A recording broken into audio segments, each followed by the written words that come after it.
The Soviet Union was concerned about the nuclear monopoly of America, and Stalin demanded from Kurchatov to hasten the creation of our own bomb. While the bomb was being developed, the Soviet Union strengthened its positions in Europe, forming the camp of socialist community, which would include Poland, Czechoslovakia, Hungary, Romania, Bulgaria, and the German Democratic Republic. Making a speech in the USA in Fulton on March 5, 1946, Winston Churchill said that the Russians most of all admired force and had the least respect to weakness, especially military one. Churchill's speech went down in history as a symbol of Cold War launching.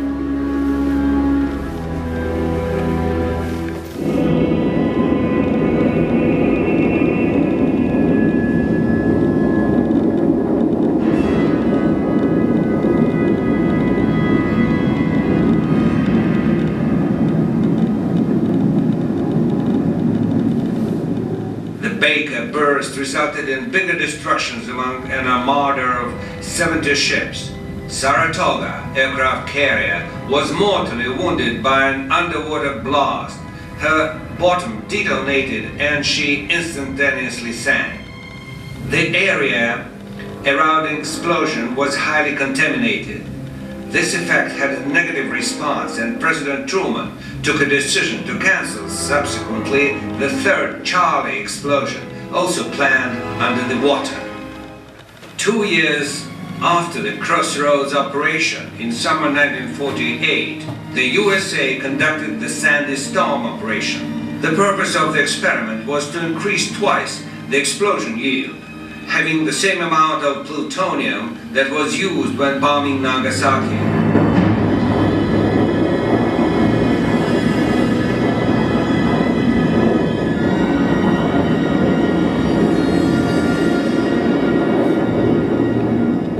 The results of the Sandy Storm operation influenced the further design of nuclear weapons.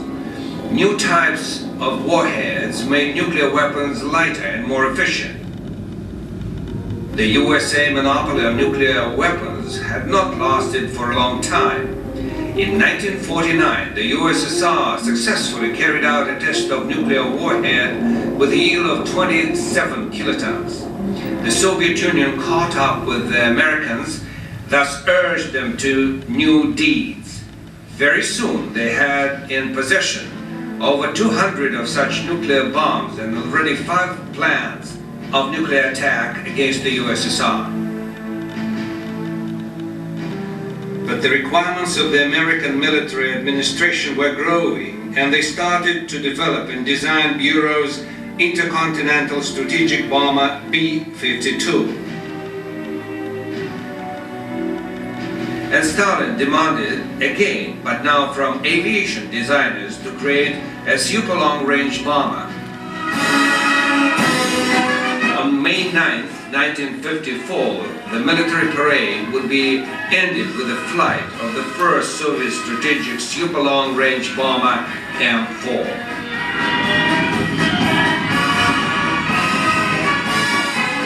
In the meantime, on August 12, 1953, the first hydrogen bomb in the world was tested on the testing ground near Semipalatinsk. It was the 4th nuclear weapon test by the USSR. The yield of the bomb was 400 kilotons, 20 times as powerful as the first atomic bombs produced by the United States and the USSR. The arms race was rapidly growing.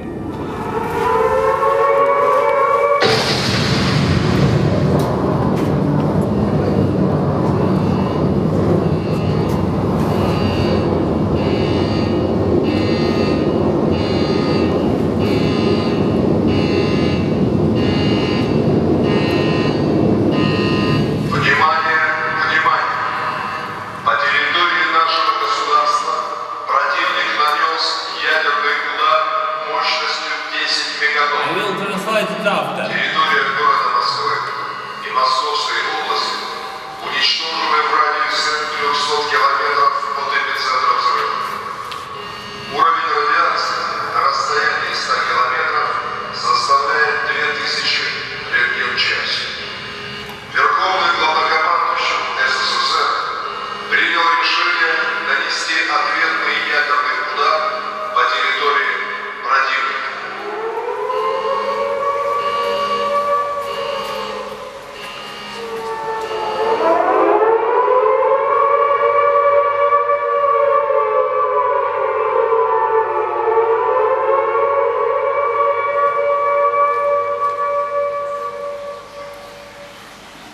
It was a speech about beginning of nuclear war, destroyed Moscow and different cities,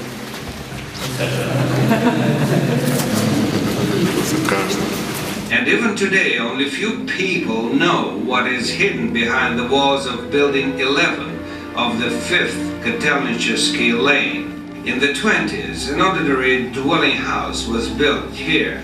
It was exactly this building which was defined as a central entrance to the protected command post. In 1956, the special object was commissioned. Endless tunnels and passages stretched out under the dwelling houses at the depth of 60 meters. 2,500 military and civil specialists worked at the facility when it was commissioned. Its staff could work in an autonomous mode for 90 days. All types of vital activity at the object were guaranteed by independent ventilation, water and power supply and provisioning. At the end of the 70s, a necessity arose to carry out reconstruction of the object and replace the obsolete equipment by new, more up-to-date. Repair work began in 1985. The object was subject to complete dismantling.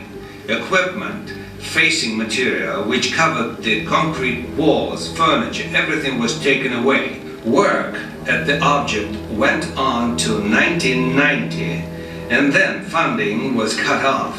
The powerful bunker that could withstand a nuclear strike had to live through much more difficult, peaceful time.